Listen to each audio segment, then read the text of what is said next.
개운하고 상쾌한 아침을 만드는 원칙에는 차를 한 잔 마시는 습관이 포함되어 있었습니다. 특히 아침 공복에 마시는 차 한 잔 때문에 건강 수명이 달라질 수 있는데요. 오늘은 매일 한 잔씩 마시면 우리의 몸을 바꾸는 차 5종류에 대해 알아봤습니다. 동양에서 시작된 차 문화는 서양 사람들의 일상과 역사, 그리고 건강까지 송두리째 바꿔버렸습니다. 한국인들도 다양한 종류의 차를 즐겨 마시죠? 오늘은 가장 중요한 차 위주로 알려드리는데요. 여러분들은 평소에 어떤 차를 가장 즐겨 드시는지 댓글로 남겨주시기 바랍니다. 댓글을 보고 몸에 좋은 차와 안 좋은 차도 구분을 해보려고 하니까요. 먼저 아침에 일어나면 몸이 찌뿌둥하고 기운이 없는 분들에게 좋은 10년은 젊어질 수 있는 차부터 소개해드리겠습니다. 아침 공복에 부담 없이 마실 수 있고 항산화 성분이 많아서 노화 방지에 좋은 차, 세계적으로 사랑받는 루이보스 차입니다. 아프리카 최남단 고산지대에서 주로 자라거든요. 제가 집에서 마시는 걸 보니까 원산지가 남아프리카 공화국이더라고요. 여기가 오리지널이다 보니까 아예 나라에서 관리를 한답니다. 색깔은 홍차랑 비슷한데 쓴맛이 훨씬 덜해서 먹기 부담스럽지가 않은데요. 임산부도 마실 수 있는 몇 안 되는 차 중에 하나입니다. 카페인이 없으면서도 항산화 적용이 뛰어난데요. 루이보스 차가 노화 방지에 좋은 이유는 세포에 들어간 활성산소의 독성을 제거할 수 있기 때문입니다. 특히 피부 노화를 일으키는 가장 큰 요인이 활성산소라고 알려져 있죠. 비타민C가 대표적인 항산화 물질이지만 루이보스 차를 드시면 비타민 말고도 칼슘 같은 미네랄 성분까지 많으니까요. 따뜻한 루이보스 차 한 잔 드시면서 잠도 깨고 좀 더 젊어진 하루를 시작하면 좋겠습니다. 두 번째는 혈관에 좋다고 알려진 메밀차입니다. 한 유명 배우가 아침마다 마신다고 해서 입소문이 퍼지기도 했는데요. 메밀부터가 벌써 식탁 위에 생약이란 별명을 갖고 있습니다. 메밀에 루틴이란 성분이 들어있는데 혈압을 낮춰주니까 혈관이 망가지는 걸 억제할 수 있고요. 모세혈관이나 뇌혈관을 튼튼하게 하면서 혈액순환을 개선한다고도 알려져 있습니다. 그리고 또 루틴이 다이어트랑 중성지방 배출에 좋다는 농촌진흥청 연구 결과도 나왔는데요. 메밀이 소화에도 좋아서 배변 활동을 좀 더 편하게 해주기도 합니다. 배변 활동이라는 네 글자가 별거 아닌 것 같지만요. 엄밀히 치면 이것도 독소 배출에 해당될 수가 있거든요. 그 대신에 체질에 따라서 너무 많이 마시면 몸이 차가워지는 경우가 있답니다. 냉면으로 먹는 것만 봐도 알 수 있는데 찬 성질을 가진 음식이니까 물처럼 하루 종일 드시는 건 피하는 게 좋겠네요. 혹시 여러분들 중에서 내가 요새 화가 좀 많아진 것 같아 하는 분이 계실까요? 평소에 자기도 모르게 자주 흥분을 한다거나요. 그러면 아침에 국화차를 한 잔 드셔보면 좋겠습니다. 탁월한 심신 안정 효과로 유명하기 때문인데요. 영어 단어로 그럴싸해 보이는 차 중에 캐모마일이라는 게 있습니다. 이것도 엄밀히 따지면 국화차 종류 중에 하나거든요. 그래서 숙면에 도움을 주더라는 분들도 간혹 찾아볼 수가 있습니다. 근데 사실 국화차가 우리 몸에 더 좋은 이유는 염증 억제입니다. 솔직히 말해서 국화차가 맛있다고 하기는 좀 그렇죠. 아니 어떻게 저런 예쁜 색에서 이토록 쓴맛이 날 수가 있나 하고 속았다는 느낌도 듭니다.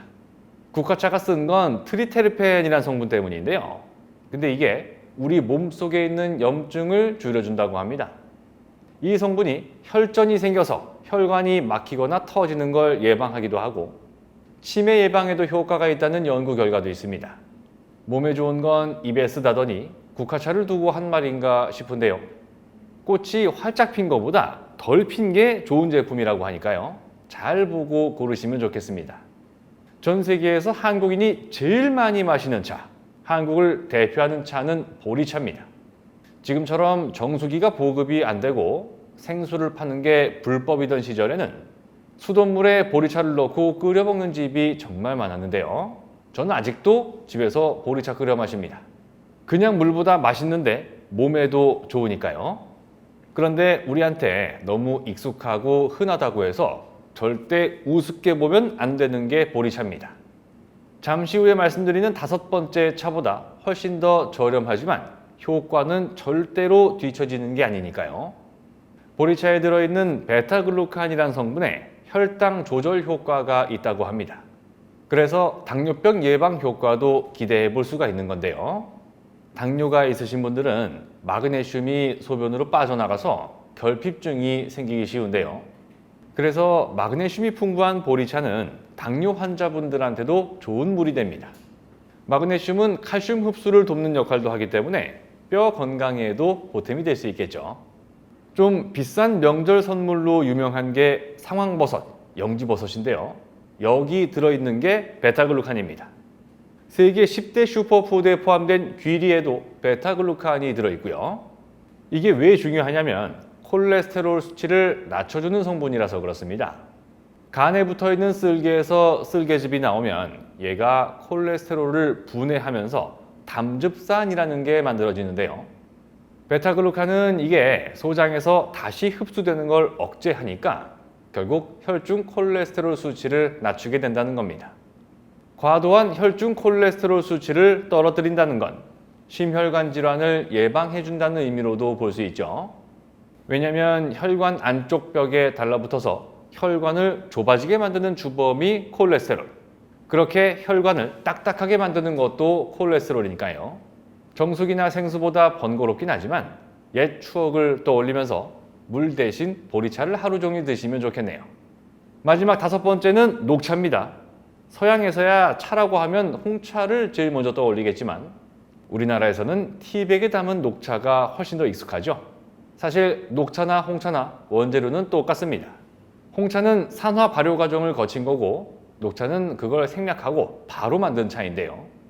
우리 입장에서 홍차가 좀 더 텁텁한 대신 풍미가 강하고 녹차는 풍미가 약하지만 군더더기 없는 깔끔한 맛이 나는 겁니다. 차나무 잎에 들어있는 중요한 성분이 카테킨입니다. 항산화 효과가 비타민 E보다 20배 정도 강하다고 밝혀졌는데요. 세포를 늙고 병들게 만드는 활성산소 억제 효과가 그만큼 세다는 의미가 됩니다. 근데 출신 성분은 똑같지만 홍차보다 녹차에 카테킨 성분이 더 많이 들어있다고 합니다. 아침 식사하시고 나서 30분 있다가 드시면 좋다고 하는 점도 참고해 주시고요. 근데 녹차 고르실 때 웬만하면 100% 녹차를 드시는 게 좋겠습니다. 아무래도 한국인들은 구수한 맛을 좋아하다 보니까 녹차보다 현미나 다른 곡물이 더 많이 들어간 제품이 많습니다. 물론 현미도 몸에 좋죠. 근데 차보다 밥으로 드시는 게 좋거든요. 녹차에 들어있는 카테킨이 염증이랑 암세포를 억제하는 효능도 있으니까 현미는 밥으로, 차는 녹차로. 아시겠죠? 그런데 아침에 드시면 안 좋은 차도 있습니다. 많은 분들이 즐겨 드시는 모닝커피인데요. 설탕 프리 안 들어간 커피도 마찬가지라고 합니다. 영국 베스대학에서 발표한 내용을 보면 설탕이 들어있지 않은 커피를 빈속에 마시면 오히려 혈당이 더 많이 올라가는 걸로 나왔거든요. 빈속에 마시는 커피가 혈당을 올리는 게 아니라 혈당 조절 능력을 떨어뜨리기 때문이랍니다. 그러니까 모닝커피 드시기 전에 아침 식사 꼭 하시고요. 일어나서 3시간 정도 지났을 때 마시는 커피가 제일 좋다는 것도 참고하시면 좋겠습니다. 오늘은 아침에 마시면 좋은 차 5종류가 무엇인지 하고 어디에 어떻게 좋은지까지도 모두 살펴봤습니다. 영상 끝까지 시청해 주셔서 정말 감사드리고요. 부디 여러분들께서 앞으로 맞이하시는 모든 날들이 건강한 하루하루가 되시기를 진심으로 바라겠습니다. 고맙습니다.